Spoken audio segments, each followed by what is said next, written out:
It's a Denver Bronco Roundup podcast. It's a Friday night, man, and we're talking about the OTAs. They're all wrapped. Not OTAs. Mandatory Minicamp. My goodness, what am I talking about? Mandatory Minicamp is all wrapped up. We got 5 full weeks until training camp, but there's been plenty of storylines. We want to get to all of our thoughts. We want to get to all of your thoughts. Let's go ahead and get this started. It's time to jump in. Let's go.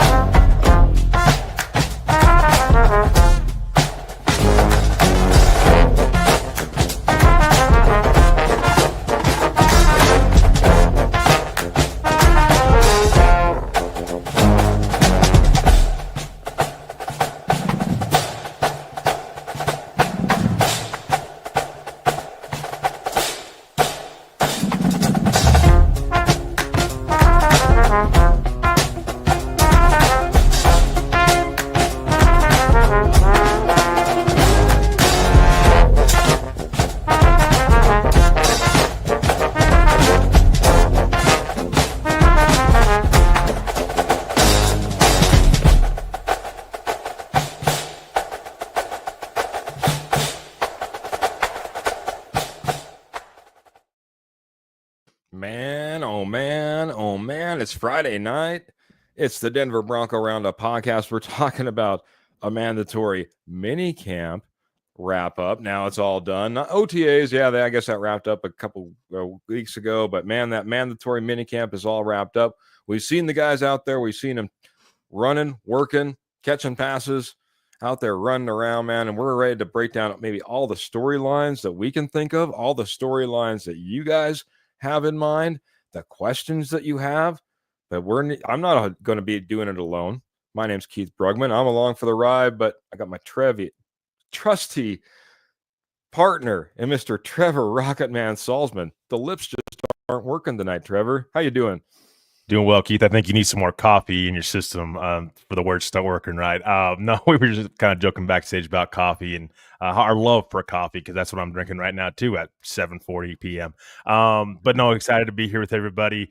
I talk Broncos. And again, I mean, training camp, I mean, late July. I mean, we have till now to late July to kind of fill out shows and, we'll just kind of wait to see. Maybe there's some news. We all know the Broncos love to extend players around this time, so that watch out for that. But excited to break down some headlines and some news tonight with you all.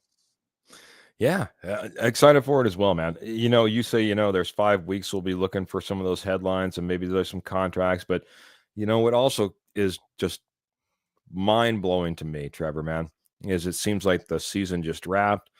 We were digging through all the offseason as it first started, wondering about this roster. Next thing you know, it's free agency, it's draft, it's OTAs and mini camps and rookie mini camps, and now here we are. We're like, oh geez, it's 5 weeks. It's like 5 weeks of maybe a little bit of calm, because it's just been a wild ride. We know how it is, and it's even wilder, I think, when you have a team that's starting to put the pieces and parts together. I think it becomes that much more exciting. There's that much more storylines. It's not, let's face it, there's been years where it's been tough to try to bring in good quality free agents and fill out a roster and, get people excited about coming and playing for a quarterback. And one thing that we've heard time and time again from just about anybody that's came in and joined this Denver Broncos club, I'm excited about a quarterback, Bo Nix. I'm sure we'll be getting to that as one of our topics as well, man. I'm going to jump in, say hello to some of our posse members. They're jumping in here on a Friday night. They're helping support us, helping support the Denver Broncos, as they are some of the strongest of the Denver Broncos fan base, those posse members out there. And excited to get to some of your thoughts, your questions, as we get, like I said, we get rolling through all of this. Mr. Ernie Mays was early in here saying, "Go Broncos country only, Bo Nix for 6. Mr. Graham giving us the mile-high salute, and just reminded me that, yes, stumbling over my words is acceptable on a Friday night. It's just coffee, straight up coffee, I promise. Nothing added in. Mr. Roy Osborne also coming in saying, "Hey there, horsemen and the posse. Here's good news that they caught the third person that killed my nephew." Oh my goodness, Roy. That's a lot of information. Read right out freely, because I know that you usually keep it legit and on the up and up. And no, I won't stumble into a word that's not appropriate for our channel. But that is a lot of information, and I'm glad to hear this news.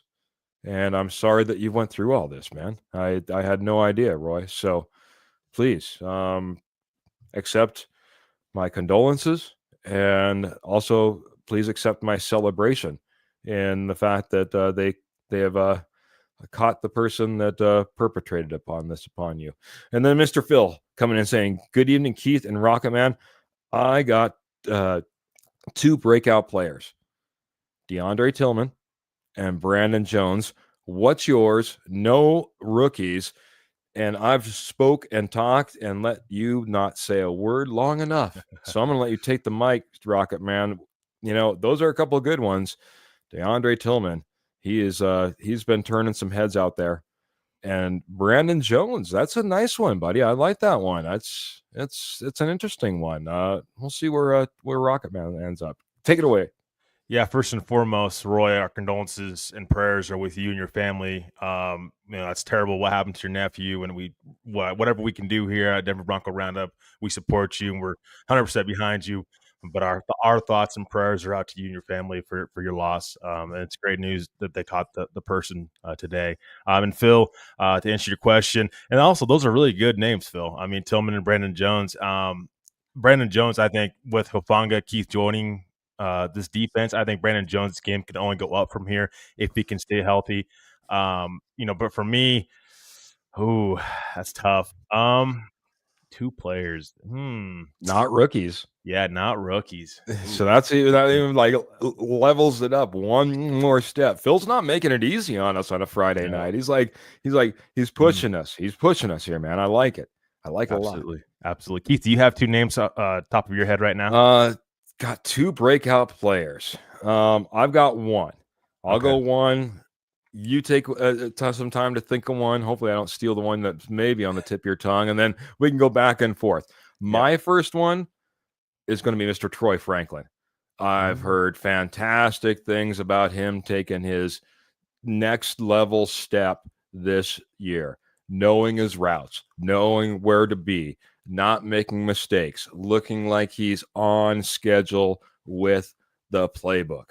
And that is a huge, huge call out when that's what you're hearing, to where he was at last year, and maybe why we didn't necessarily see as much or as high a quality connection between Bo Nix and Troy Franklin, if he's now being called out for him making that step. So Troy Franklin, not a rookie. That's my breakout player from this mandatory minicamp / OTA session we've seen so far. That's my number one. I've given you some time. I've tried to pause as long as I can. I'm giving you just a few extra seconds for you to gather your thoughts and give us who, Rocket Man. For me, I'm going to start on the defensive side of the ball, Keith. For me, I'm going to go. There's so many players I want to go with, but for me, I guess I'm just going to say this. I'll go Nick Bonito again. I think there's more steps and there's more there, I think, for Nick Bonito. I mean, we had 1 year with him. We've seen 1 year of Nick Bonito and him, but we've seen flashes first and foremost. I mean, that's the thing you got to realize is, yes, the stats are what the stats were. Double-digit sacks, led this team in sacks. He was explosive, but just on the field, just watching this guy in film, and he was picking off quarterbacks, reading quarterbacks' eyes very well. He's certainly a lot better in run defense this past season, which is, I think, a big reason why he was able to get double-digit sacks. He's able to see the field more. So for me, I'm going to go Nick Bonito. I think there's more in the tank for him. I think the upside is there for him. George Payton has talked about it since they drafted him a couple years ago, and I think we're finally kind of starting to see that. Also, he's got something to prove because he wants a big extension long term. If he doesn't get it, Keith and Posse, right now during the summer before the start of the season, he's going to have a chip on his shoulder. He's going to come out there ready to roll. Fair enough. I like that one. I think that's a quality check on the boxes with that selection. I'm gonna go on the defensive side as well. We talked about it just before we went live. Coach Payton called it out. Justin Sternad, with a year underneath his belt, going out there and getting those snaps, being called upon with Alex Singleton going down, and now coming into this year, into training camp, right around the corner, just wrapping up mandatory minicamp, he's a guy that could be taking that step. Finally, not like he said, he's not just a gunner on special teams. He's out there, he's taking reps, meaningful reps for the Denver Broncos all last year, kind of getting thrown into the line of fire, having to survive through that and try to thrive in a top defense in the league. Let's keep that in mind. This was a top defense in the league, and we want to nitpick guys. Oh, Justin Sternad's not all that great. We could probably do. Yeah, part of what was the number one defense. You know what I mean? Jaquan McMillan. Once Jahdae Barron comes in here, man, we're going to be so much better. We were a top defense. Justin Sternad with a little bit of experience now coming into this training camp. Alex Singleton still working his way back. Dre Greenlaw, we know, might be on kind of a snap count, I would expect, coming back in.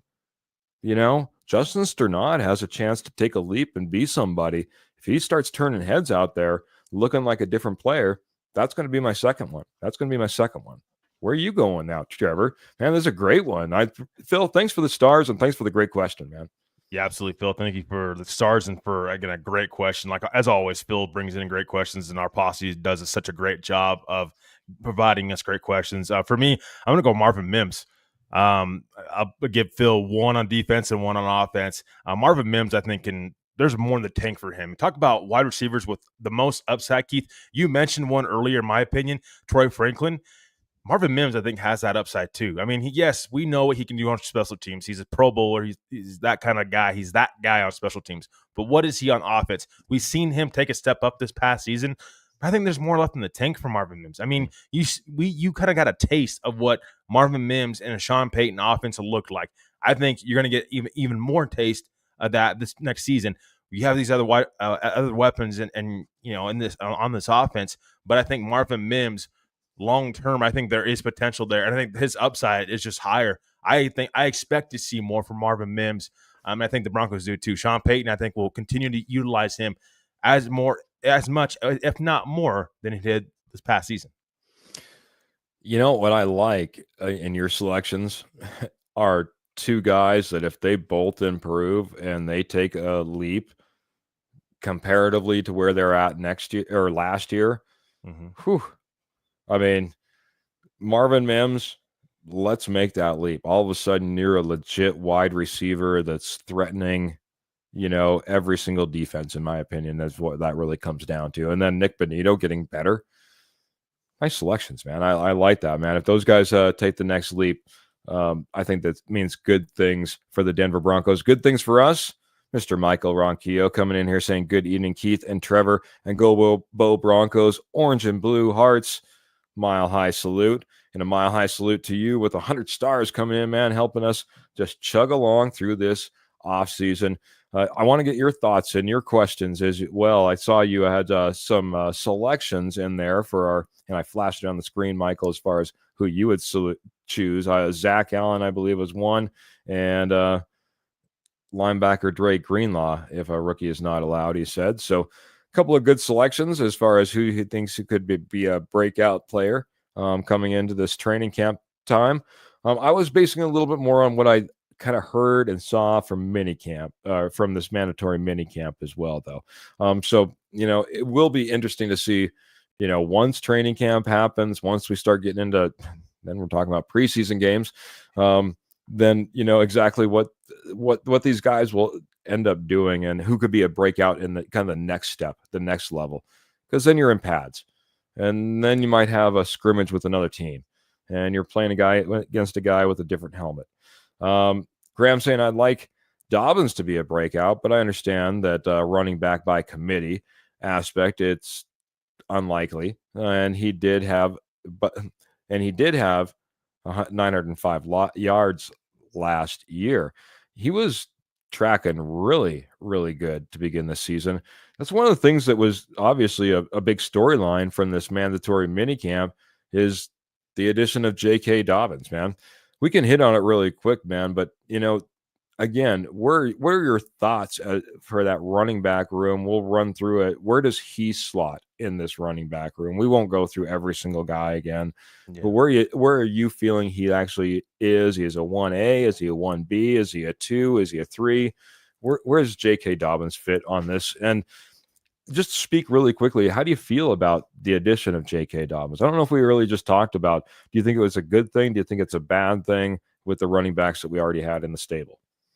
I think J.K. Dobbins' role might change throughout the season, Keith. I think there's no doubt about it for me, and I don't know why J.K. Dobbins would come to the Broncos if he was not going to get a fair chance to start. But I do think it's going to be a running back committee. I think R.J. Harvey, if the Broncos are not, going to start him, why would you take him in the second round of the draft? I mean, running backs, it's a little bit easier to implement them into your offense. So I think for me, it's going to be R.J. Harvey, Dobbins, and you may see a third running back kind of get implemented there as well. Just kind of depends. Sean Payton likes to use multiple running backs. There's no doubt about it. It's not just going to be one guy. It's going to be multiple running backs. He's going to use R.J. Harvey, J.K. Dobbins, going to be two of them. We'll see if he uses a third one and who that will be. Time will tell.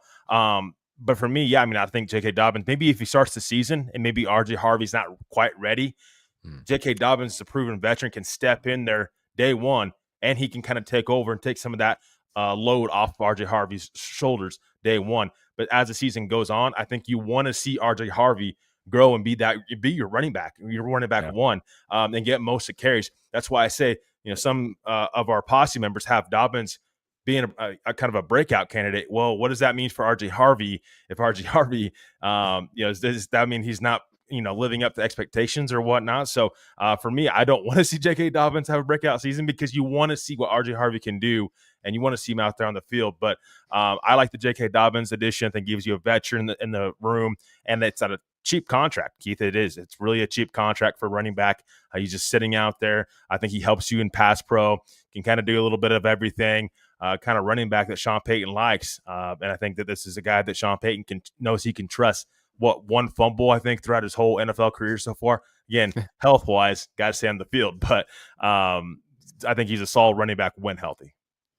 Yeah. And I like the addition. I think we need a little bit of veteran running back in that running back room. J.K. Dobbins, I think, absolutely couldn't bring that. But I'm in agreement with you. I think this is a 1A guy maybe start off the year. I mean, why put all the pressure on R.J. Harvey right off the bat? He could be a 1B guy, but we know how that Sean Payton uses that 1A, 1B type of situation. Either one of those guys could be starting any particular week, and they're going to probably get very similar touches throughout the entire game. I see that, but it takes, like you said, it takes a lot of pressure off of R.J. Harvey, but you do want to see the flip throughout the year. You want to see R.J. Harvey take over. I mean, is it too much to ask to have two 1,000-yard running backs? I'm just saying. I'm just kidding, man. There was once a time when that was not unheard of. A couple running backs for the same team rushing for 1,000 yards. I think those days are almost behind us. But here we are. Here we are in a great running back controversy. I think J.K. Dobbins is going to be a big piece. I think what could be the biggest question is whether Sean Payton can not rely on a guy like J.K. Dobbins. He comes in there, he knows what he's doing, he's a veteran, he's doesn't fumble, he's good in third down situations, comparatively to, the rookie who's trying to pick things up. I want to say, I'm a RJ Harvey fan, so I want to see him out there. I guess that's the big thing. Keith and Trevor, Mr. Michael Ronquillo, since he dropped some stars, also throws a question out here, and I think it's a good one. Which one rookie has the best shot at winning Rookie of the Year for the Denver Broncos? Now, obviously, there's a lot of choices you could maybe even go for, from first round through maybe third round. But where are you going here, buddy? Who has the best chance of making Rookie of the Year? I think it's Jahadae Barron. I think there's no secret this guy's going to be on the field as much as possible. I mean, as much as I want to see RJ Harvey also have success out in the field. When you're kind of doing that whole running back committee, I'm not sure he's going to be in line for Rookie of the Year. I just kind of think that's because the stats are going to be more or less probably going to be less than what you would need to win Rookie of the Year. So the stats may not be eye popping if you're in a running back committee. So for me, I think Jahadi Barron, just what this guy's able to do as soon as he steps on the field, I mean, I think it's going to be tremendous. I think he's going to have the best shot to win Rookie of the Year. And I continue to love Jahadi Barron because he was my second best cornerback in this draft behind Travis Hunter. Only one guy in this draft behind Travis Hunter, and it's at a premium position that honestly, Keith, and we talked about this in the offseason before the draft, we did want Denver to address cornerback. We didn't think it was going to be first round, but we did want them to address the cornerback position, and they did that with Jahadi Barron. Good pick. Maybe it's an easy pick. You know, going with the first rounder, in a defense that's already stacked. No, you're right, though, man. He does have a good chance. And I think if he's allowed to play free, like he's capable of doing, like he's been shown to be able to do, eyes in the backfield, everything out in front of him, man, he can not only attack the ball and get the ball carrier, break up passes, but he can rob a few, get some of those interceptions. You know, we start talking about interceptions and you start adding in a touchdown and stuff like that. Yeah, the chance to make Rookie of the Year, Jahadi Barron, I think I love those chances. I'm going to go completely off script. You've got this running back room that we just got done talking about. RJ Harvey, Quadzilla is supposed to be a beast. You bring in J.K. Dobbins. You already have, McLaughlin back there, and you have, everybody. You're stacked. You got Audric Estime, you got Beatty, Watson. You should be able to figure out the running back room for the first time in a long time, I guess is what I'm getting at, Trevor. Mm-hmm. You've added in Evan Ingram. He's an absolute threat at tight end for the first time, and you started bringing up names like Julius Thomas last time we were on an episode, and it's a long time gone by. Let's just put it that way. We might have our best sense, Julius Thomas. You have Courtland Sutton out there. Ben, the steady Eddie guy, always there, just a producer, right? I'm going to go way off script, and I'm going to say Pat Bryant. Pat Bryant, with, I think, what he could put out there on the field. He's always out there blocking. He's going to force his way on the field just because of that alone. He is productive in the field. He can high point balls. He can rip them down. I think he's going to be a touchdown type of monster if Michael, he ends up being a Rookie of the Year type of candidate. If it's Pat Bryant that rips down 1,000 yards this season, out of all of the receivers on this Denver Bronco team, if it's Pat Bryant that leads this team in touchdown receptions, there's reasons that Pat Bryant could turn some heads and actually be that guy, that Rookie of the Year. I'd like to get your thoughts, and I'm going to scroll through some comments here and see what else we got going on. I've missed some, so. That's what I was going to see. That was going to be my other pick. If you didn't take him, I was going to say dark horse candidate Pat Bryant. Because here's the thing, Courtland Sutton, already 1,000-yard wide receiver. You don't think opposing teams are going to match up and be like, got to stop that guy. That's their number one wide receiver, Courtland Sutton. And they know that Bo Nix loves throwing the ball to Courtland Sutton. Courtland Sutton led the Broncos in targets this past season.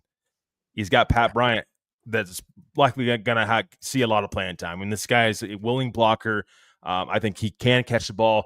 Doesn't have probably the explosiveness of a Troy Franklin, but I still think that he is a reliable wide receiver that I think can catch the ball. And who knows? You have Courtland Sutton that's going to get double teamed, and people, opposing teams are going to have their attention over to Courtland Sutton. Maybe that frees up Pat Bryant to be able to do more on the field, and that can raise his stats up to where he can be Rookie of the Year.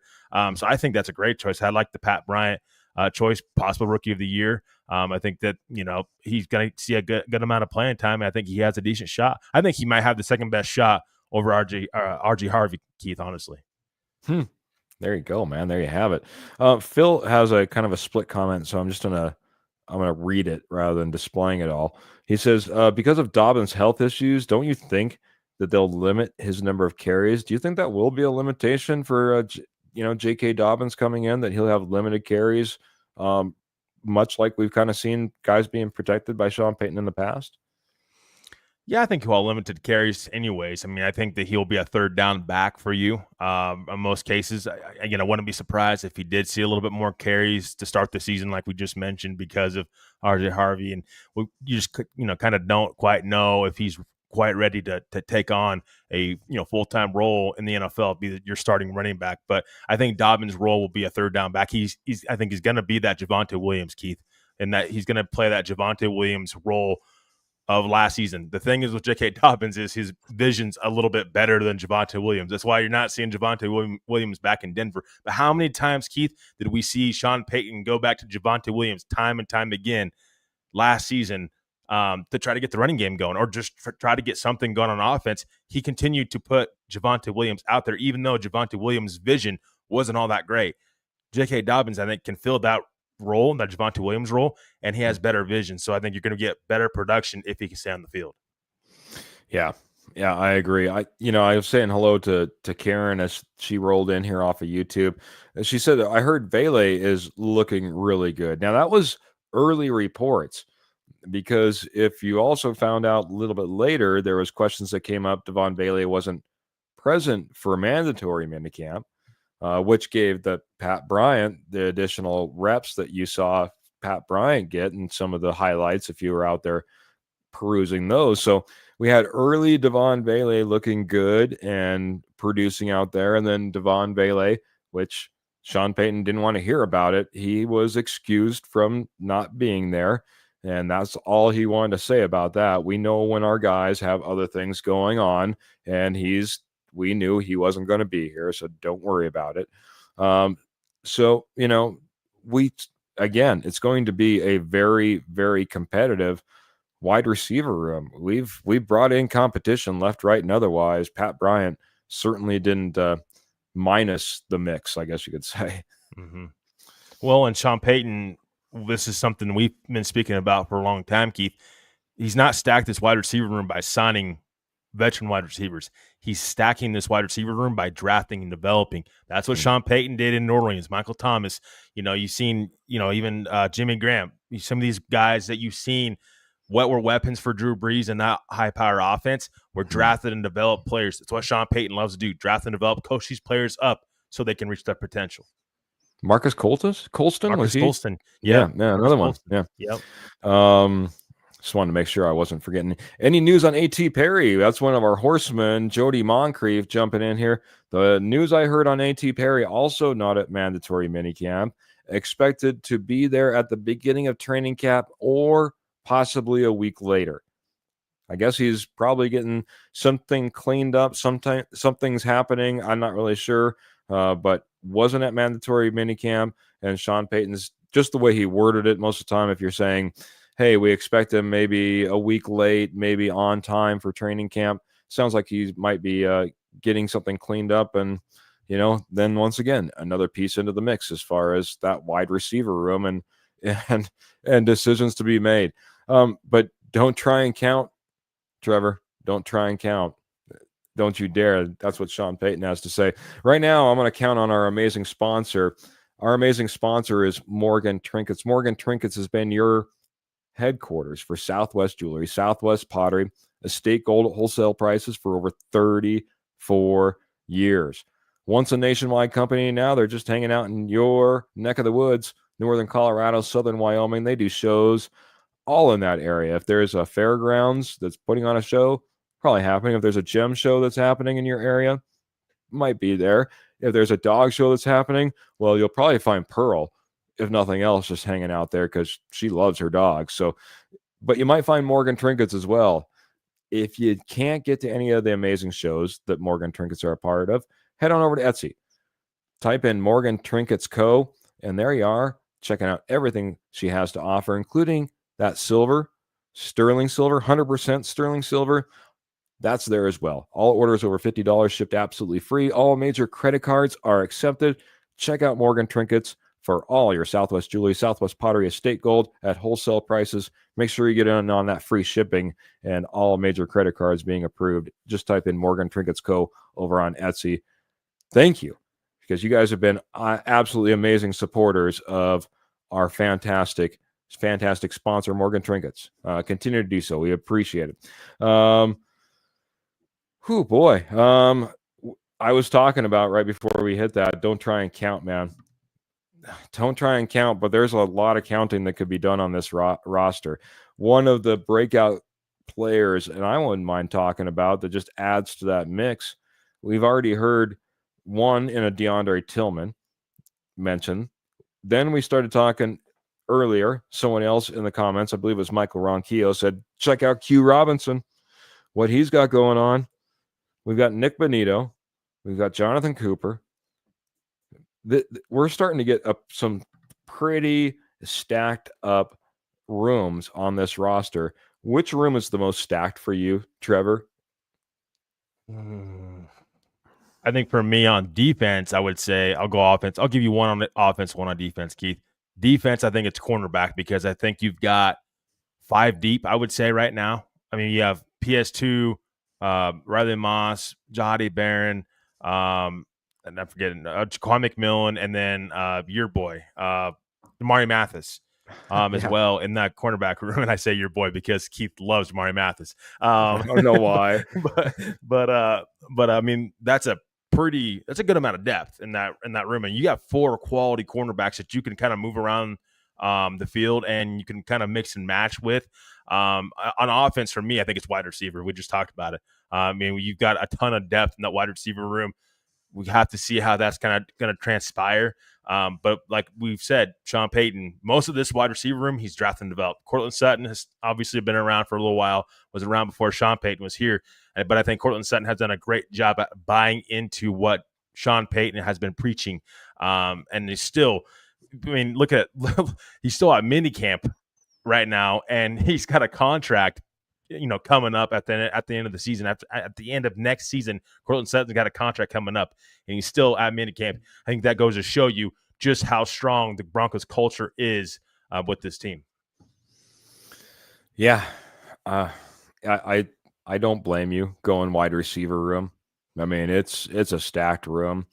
There's guys that we have expectations for, like Courtland Sutton right off the bat. We have a lot of guys that have been brought in with early draft picks over the last couple years. We brought in free agents. We have guys like A.T. Perry that we haven't even seen a lick of as of yet.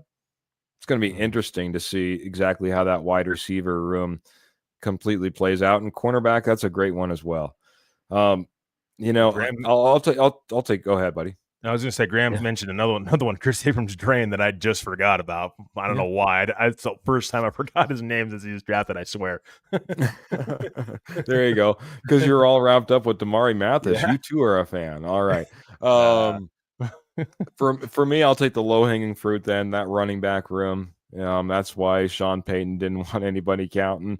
As Michael pointed out, he'll cut you off real quick if you start counting. There's just trying to figure out the touches. We saw guys like Blake Watson, Tyler Bidet, get meaningful snaps last year, and Audric Estime. And now we've brought in RJ Harvey, and now we've brought in J.K. Dobbins. And how do you go ahead and you split all these snaps across all these guys through these mandatory mini camps, or as you get into training camp? I guess the nice thing is J.K. Dobbins was over on the side field, just kind of getting acclimated to the team, so you didn't have to worry about him coming, stealing snaps, at least for mandatory minicamp. But they're coming. They're coming, Trevor. And there's only one ball, and that's a lot of running backs for one ball. So I think that's an easy one. That's a low-hanging fruit. And I kind of alluded to it before. I think that edge room, if all these guys start going out there and they start performing and they start looking dominant, like it sounds like they have been, you're gonna have some questions. You're gonna have you know, questions like, do you go ahead and get Nick Bonito signed long term, or is Nick Bonito one of your most valuable assets? Things like that as well, because a Nick Bonito and what you can get for an edge rusher or a Jonathan Cooper if he starts going off, people are expecting a lot out of that edge room, and then you start seeing DeAndre Tillman starting to really step up, and other guys all the way up and down. I mean, I think that's a room that it could be really interesting. Might be more interesting as the season goes on, though, too. As we start to see these guys play out. I thought I had something else right on the tip of my tongue. Oh, I wanted to get to this, man. You were talking about the wide receiver room. You were also talking about this time of year as we started off this podcast as being the time of year the Denver Broncos like to get some contracts taken care of. Devon Vele's looked really good. Troy Franklin's making that next step. Pat Bryant is turning heads. What does this mean for Courtland Sutton's contract in your mind as we get into this time of year, and the time of year that a lot of expectations come about? Yeah, I mean, we were at this point last year to Courtland Sutton, right? I mean, but I think the difference is this year he's really bought into this team, and something tells me, Keith, that when he's showing up to mandatory minicamp and he's showing up and he's participating on this team, he's going to the Nuggets games and whatnot. It shows me he's bought in, and it shows me that like hey, maybe Denver is going to take care of him. And they've reassured him that, hey, Court, we're going to take care of you. You've proven us that that production on the field is legit. You're a 1,000-yard wide receiver this last year with a rookie quarterback. You really helped Bo Nix, in his progression throughout the NFL in year one. I know, listen, there's a lot of hype around Devon Vele and Troy Franklin and Pat Bryant, some of these wide receivers. But here's the thing, Keith. You don't know what you have in those guys yet. So I think it's too early to move off of Courtland Sutton right now. I think you know what you're going to get with Courtland Sutton on the field. I think if you take away Bo Nix's number one weapon, you better have answers behind him. And I just think right now it's a little early to move off of Courtland Sutton just from what he brings from a value standpoint to this offense, because he was very important to not just Bo Nix, Keith, but he was also Russell Wilson's number one weapon when Russell Wilson was here. So I think there's something to be said. Hey, that maybe there's something in Courtland Sutton that he also helps make these quarterbacks a little bit better by being on the field and being that guy for them. Yeah, sometimes Russell Wilson needed all the help he could get. I got a question for you regarding this. Then I'm going to pin you down a little bit. It gets done in the next 5 weeks before training camp. It gets done before the season starts, or it gets done after the season gets started. I don't think after the season gets started. I would say between now and training camp. I would say between now and training camp, 5 weeks right here. Yeah. That's where you see it. Okay. Yeah. Fair enough. Michael's ranking where he thinks they should be taken care of, lead players should be taken care of. He's saying Zach Allen first, Courtland Sutton second, and then third, Nick Bonito. Do you agree with that, or would you move these guys around? I would probably agree with that just from a production standpoint. Like, listen, Nick Bonito, his first season, fantastic. Love to see it.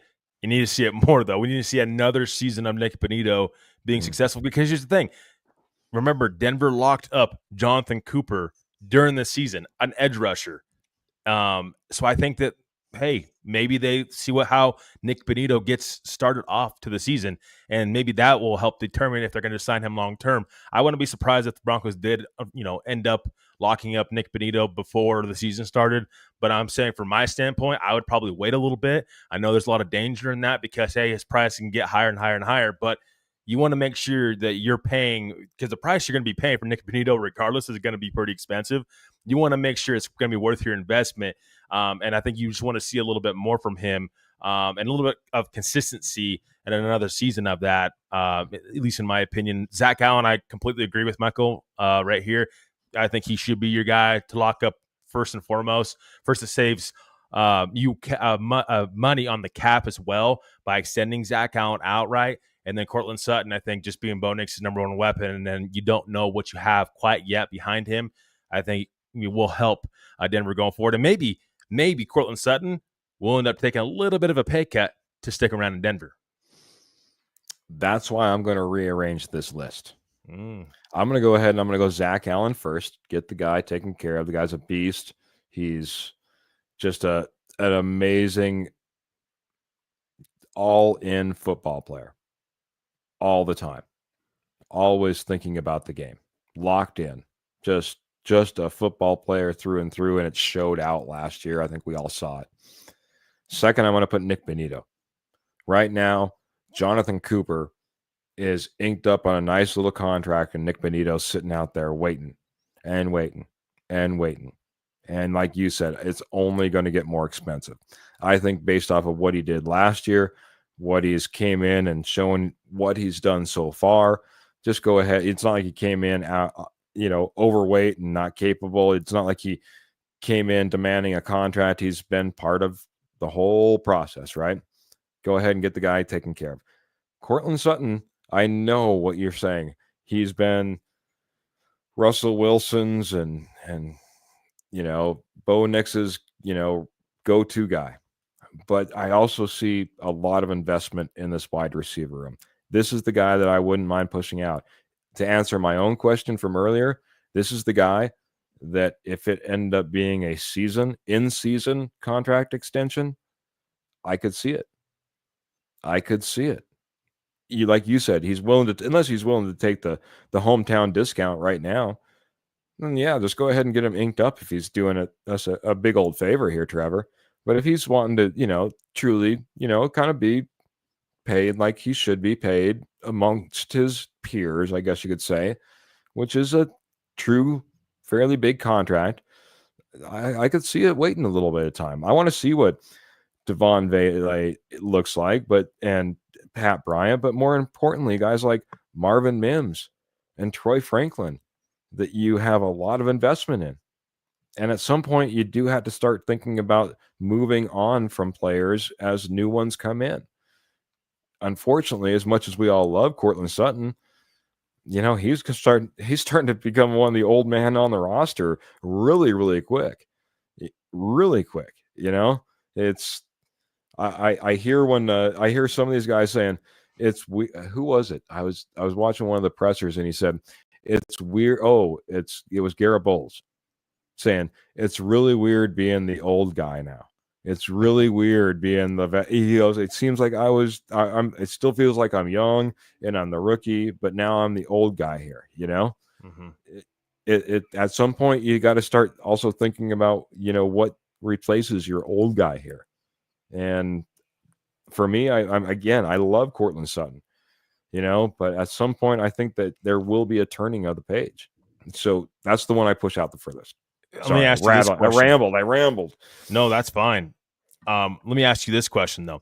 So last season, Courtland Sutton ended up sitting out most of the Broncos offseason program leading up to mandatory minicamp. We talked about it last year. I remember talking about it like it was yesterday. Oh, yeah. Do you think that there has been something, maybe a little bit of an agreement between George Payton and Courtland Sutton's agent that, hey, we're going to get a contract extension done? Because he's shown up to minicamp. He's shown up, and he's been a part of this Broncos offseason program.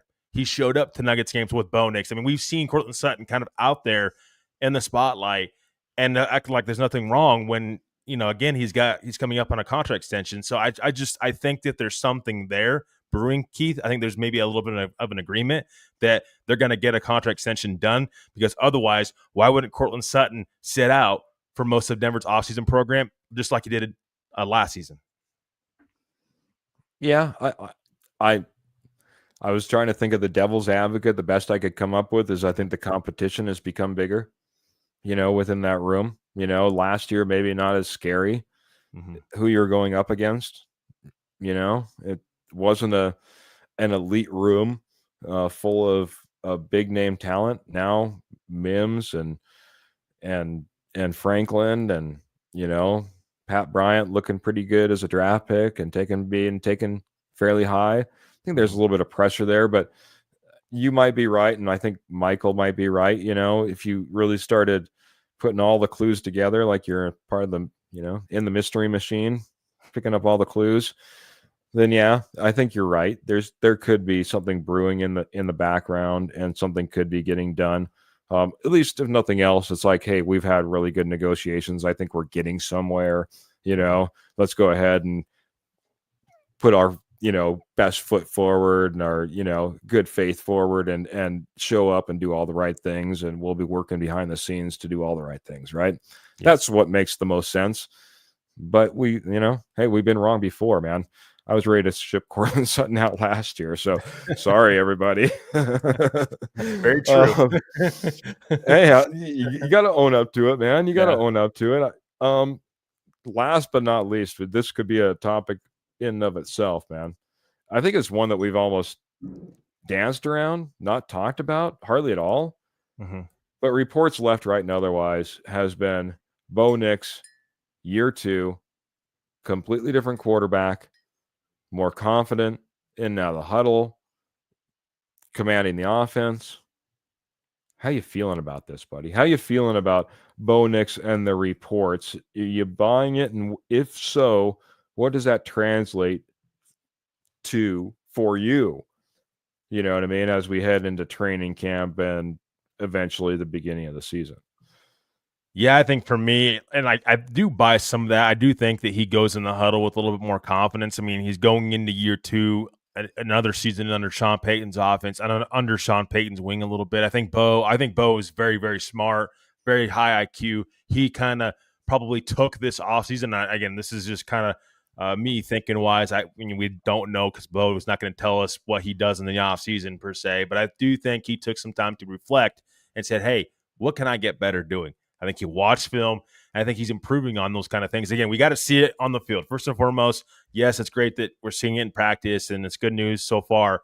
But there's going to be some speed bumps, and I think you just got to be able to get over those speed bumps because not everything's perfect, and it's not always going to be, kind of roses out there and flowers out there. I mean, we're going to give Bo Nix his flowers, as much as we possibly can, but there's going to be some speed bumps. How can he get over those speed bumps? That's going to be the biggest question. I do think, though, he is getting more comfortable being out there and more command of the huddle because we've seen this past season, Keith, as the season kind of trickled on down, we've seen Bo Nix get more comfortable at each and every game, each and every week. So I do buy into that, but again, need to see how he adjusts to opposing defenses, to opposing helmets, once he sees the field come preseason and also leading into the season. Okay. Well, then I'll do devil's advocate again because I'm bought in at this point, buddy. I just, last year, you talking about last year about this time. Last year, not too far off of this time. I guess it was closer to April. I was talking about, I like Bo Nix where he's at, but I could have traded back and maybe got him. Not sure where this quarterback is. Then he goes out there and he, quite honestly, turns heads all the way across the NFL. In line for a long time for possibly offensive rookie of the year. Jaden Daniels pulls out way ahead in what he was able to do with both with his legs and his arm and the performance of his team overall, ends up winning that. But Bo Nix in high consideration for almost the entire year. And then you get this. He's coming in and he knows what he's doing and he's commanding the offense and he's taking care of business and he's doing it with all these guys around him like Evan Ingram and Cortland Sutton and Sean Payton as a absolute stickler for how things need to be done. I think we're in a different spot. We're in a different spot than we've never ever been in for quite some time, since a guy that used to wear a badge on his shirt, it said sheriff on it, roam these facilities. This is the closest thing I've seen to what, from a mental aspect, Bo Nix is compared to all our other quarterbacks. Got to get to Phil's question, though. He says, I read that NFL.com has our offense ranked 10th best coming into the year, saying we stay healthy all season. Where do you guys think we finish? Top 5 D and offense a question mark? First off, do you agree with the top 5 D? Do you think we reach all the way into the top 5 with the staff and the players that we have, the schedule as well? Do you think we could pull out a top 5 at the end of the year? And then how do you rank this offense? Phil, thanks for the stars. We'll definitely answer your question for you, buddy. I think the offense and how it's going to look, Keith, and how much progress this offense has made, I think is a big question mark, to be honest. And we've kind of talked about it a little bit. When are we going to see this high-flying, top offense, from Sean Payton? When is that going to finally kind of come into play? Your defense, you had a top 5 defense last season. What was this offense? It was inconsistent most of the season. Now, I get it. You had a rookie quarterback with Bo Nix. I understand that. But that's what I'm saying. You got to see progress coming into year 2 with Bo Nix, year 3 in general. We got to see this offense start taking steps in the right direction. You got your running back. You got some of your wide receivers in your room. You've got most of your guys on this offense now that you want. You're in year 3 now. The excuses are starting to kind of come, very slim now.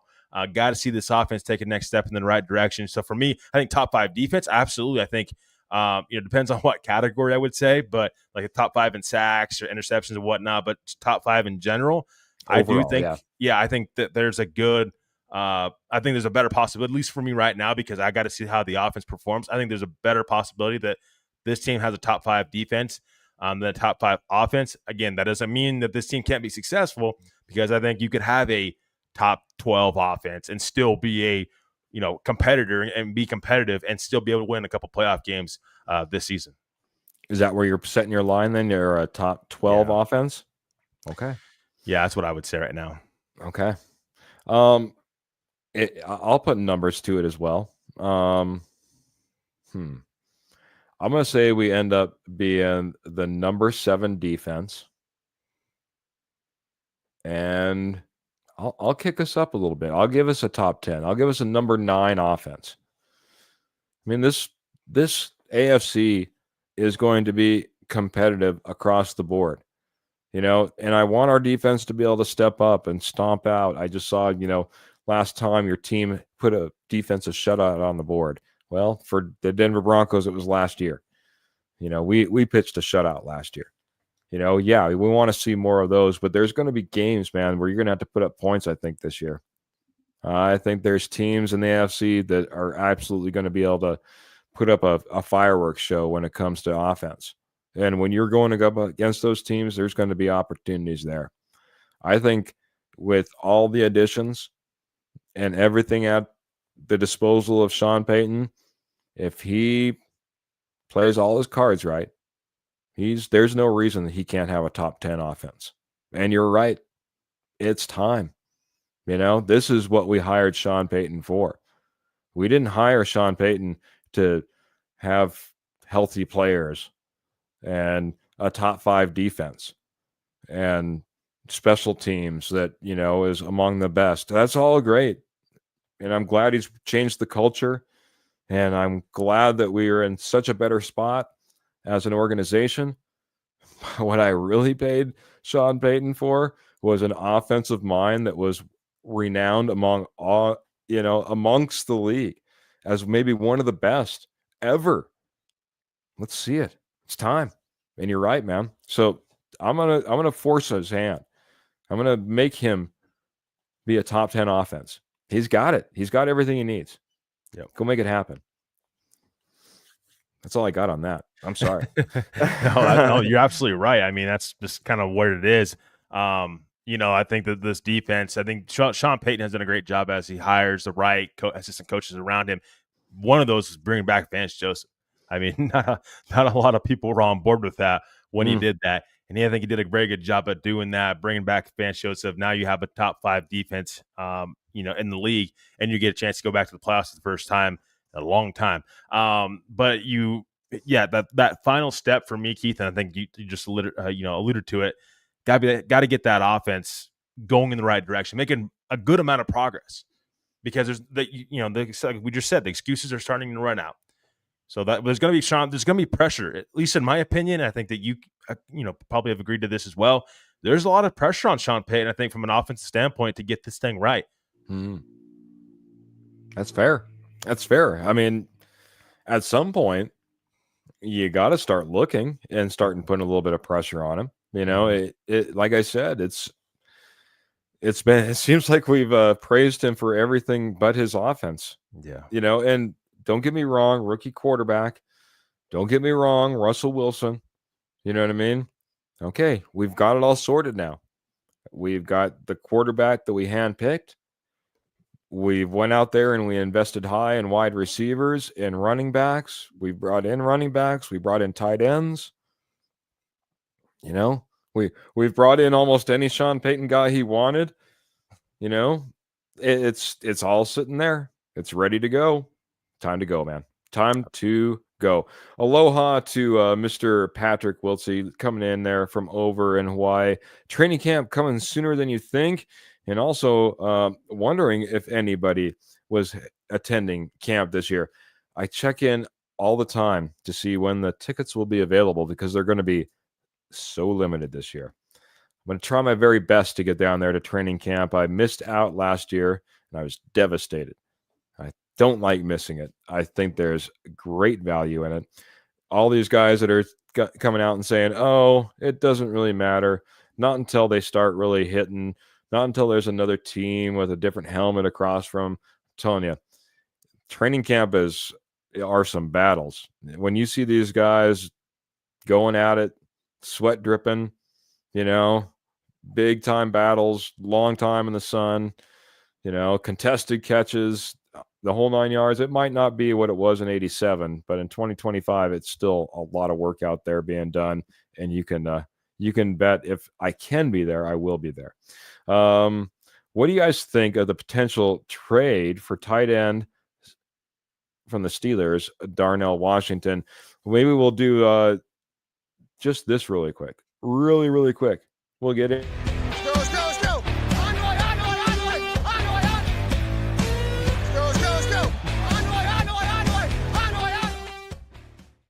This will be part of our hurry up. What do you guys think of the potential trade for Steelers tight end Darnell Washington? Are you on board with a tight end upgrade in Darnell Washington?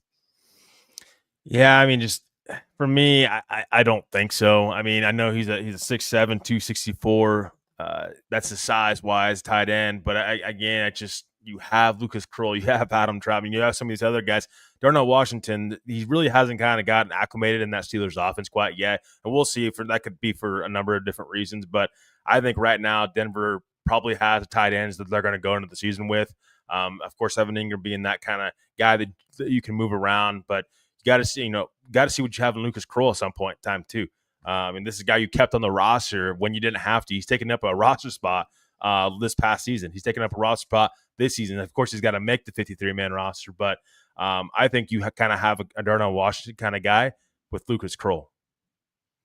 Paul Schaefer's wanting to get rid of Troutman and throw in Krull. Just make it all happen. Troutman, Krull, get in Darnell Washington. He likes the idea, obviously. Maybe bringing in that experience. I do like a Darnell Washington. Big guy, man. This can certainly be the blocker. Certainly has some presence. And because of how big he is, he can get a few touchdowns for you because he can certainly block out just because of the size of the body and kind of body a guy out. Kind of like you'd see a good center do in the NBA. Travis Johnson says, do you guys think Sean is overrated? 15 years, won Super Bowl. Man, we want to get the hot take and get Sean all riled up as he's getting 5 weeks doing I'm not going to tell you. Per Sean Payton. Yes, I have plans. No, I'm not going to tell you what they are. But is he overrated in your opinion? 15 years, won Super Bowl. I think as of right now, if we don't see this offense progress, Keith, I think that you can say that they probably gave up a little too much for Sean Payton because, again, you brought him in to be your kind of offensive mastermind, and we've not seen this offense just kind of take shape up to this point. So there's always going to be that discussion of, hey, was it Drew Brees that made Sean Payton, or is it Sean Payton that made Drew Brees, or is it like a happy medium? That question, I think, is still out there, and I think will be answered in the coming years. Right now, I'm not ready to say Sean Payton's overrated because I think he's done a lot of great things for the Denver Broncos. But Travis, if we a year from now, if we're not seeing this offense make progress and go in the right direction, I do think you can start to make that argument a little bit more. Yeah, it's funny because the first thing that comes into mind is, well, where do you rate him? How high do you rate Sean Payton? Yeah, obviously the Denver Broncos rated him pretty high. They gave up draft capital in order to get out of the contract that he had with the New Orleans Saints and bring him to the Denver Broncos. I will say, won Super Bowl, but you look at the winning franchise that Sean Payton brought to New Orleans and what they were prior, because certainly I'm old enough to remember what they were prior, and they were nothing more than a laughing stock where their fans, if they showed up, wore paper bags over their heads. So it was a complete change of who they were, and he kept them there for a very long time. I would say right now, and I know everyone will say, well, Sean Payton helped put them there, but the Saints right now are in not a better position with Sean Payton now gone. I think if you had to put me on the spot, as of right now, as of today, June 14th or whatever it happens to be, yes, slightly overrated until he kind of comes home with the goods. Put a little bacon in the pan. It's about time. Let's get frying. You know, I think there is something to be said. He needs to make that next step. He's got his handpicked quarterback. It is year 2. He's put all the parts and pieces together. So depending upon where you have him, I had him rated pretty dang high. I love the idea of Sean Payton and what he could possibly bring. And he's brought in a lot of great things. But the offense is the last piece, and the piece he's best known for. He checks that box. He's the highly rated, one of the best ever coaches to ever do this. And that's kind of in the list I had him in. Maybe top 10 coaches all time. If he's top 10 coaches all time, that's pretty high rating. And I need to see him do it here in Denver with an offense. Well, and absolutely, and make it that's happen. Yeah, and that's absolutely right, Keith. And we can't forget, Denver ended up giving up draft capital for Sean Payton, a first round draft pick for your head coach. I mean, you expect big things out of him. That's why I say you got to give it a couple years, let this thing ride out and see what happens before we kind of throw those things out there like, hey, is he overrated or not? I think there's definitely discussion right now. Got to see that offense take shape, but also I think that adds a little bit more fuel to the fire when you had to give up premium draft picks to go get Sean Payton and pay him big money. Yeah. Well, yeah, there's expectations. Simple as that. And the expectations fall on the offensive side. Is George Washington overrated? Yeah, let's not get into anything like that. So, all right. Trevor, we talked about at the very top, hey, we're heading into the slow time. I don't know what we'll be talking about. Well, dang it, we ran past the hour, not knowing what we're going to be talking about. And I think there's plenty more of meat left on the table. The posse, they came in, and there's so many comments in here that I could get to, and we could just keep going for another hour. What we'll do is we'll ask you to come back, because we go live every Tuesday, every Friday, 7:30 p.m. Mountain Standard Time. We're going to be talking about this Denver Broncos roster and the expectations over the next few weeks. Please be part of that. But before we get out of here, let's say some goodbyes, Trevor, man, because we had a fantastic episode here and a poppin' posse tonight. Absolutely, Keith. I think that, again, for us not having, or at least I should say, there not being a lot of news, we certainly made a lot, I think, out of this episode tonight, and just really want to appreciate everybody in the posse for being about as amazing you could possibly be for us, and giving us questions and just kind of be a part of the discussion. That's all we ask. It's great that you send stars and show your appreciation that way. We love that, of course, but we also love to just, your presence, whether you're watching, liking, sharing, subscribing, bringing in the comments live, even commenting after the fact, because we always are, we're always replying to comments after the show that are made. So we just really want to appreciate everybody in the posse. I wanted to get to Graham's question real quick too, Keith. Yeah. He said, wasn't Kroll hardly used last year? Yes, Graham, that's why I'm kind of shaky on the whole Darnell Washington, bringing him to Denver. Also, you brought back Lucas Kroll to that exclusive rights tender. You brought him back for a reason, so I think you kind of got to see what you have in him in the whole tight end room. So adding another tight end right now from a trade standpoint, I just don't know how much sense that makes from Denver standpoint, where you're trying to keep your draft picks right now. if he's released or if there's another tight end released, I can see them looking at it because you certainly could add more depth to this tight end room. But as of right now, trade wise, I don't see Denver going that direction. But I really want to appreciate everybody in the comments tonight. You guys were fantastic. Hope everybody has a great weekend. We'll see you next time. And as always, go Broncos. Absolutely, go Broncos. And if you get one last comment, I want to get one last one into here too, because Karen's coming in. She's not liking our take here. She's saying year 2 in the playoffs. Yeah, it's not that. Yeah, he's not that great. Get real. I don't buy that at all. I'm not saying let's go back one more step, Karen. I'm not saying he's not good. I'm not saying he's not great. Was he overrated? I had him rated very, very high. And when you have him top 10 coach of all time, possibly knocking on top 5 possibilities, because this is the thing. And I think Travis almost says it right below. He's like, he was brought in to win a Super Bowl. No, this is the thing. If he does win a Super Bowl, he'll have done it in the NFC, have done it in the AFC, and he'll be the first coach to ever do that. Mm-hmm. That's the type of excitement and expectations I had around Sean Payton. That's how highly I had him rated, that I think that this is the coach that can take us to a Super Bowl. And he does it with his amazing offensive mind. So has he checked every single box? No. Has he checked a lot of them? Yeah, we're in the freaking playoffs. We're a respectable organization. We do have some of the best health. We do have some of the best coaches. We do have the best culture. We have a locker room that plays for each other. We have hand selected the quarterback that looks like it's going to be leading us to the future. He is no slouch. I am absolutely on board with Sean Payton. It's not like I'm trying to kick this guy out the door. What I want him to do is I want him to fulfill all my dreams. And that is really getting this offense to where it is feared. And yes, I would love to see us make a run into that Super Bowl because of it. No disrespect.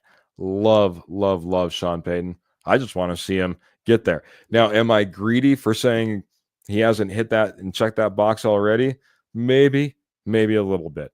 But he's got to get there to hit my highly rated expectations.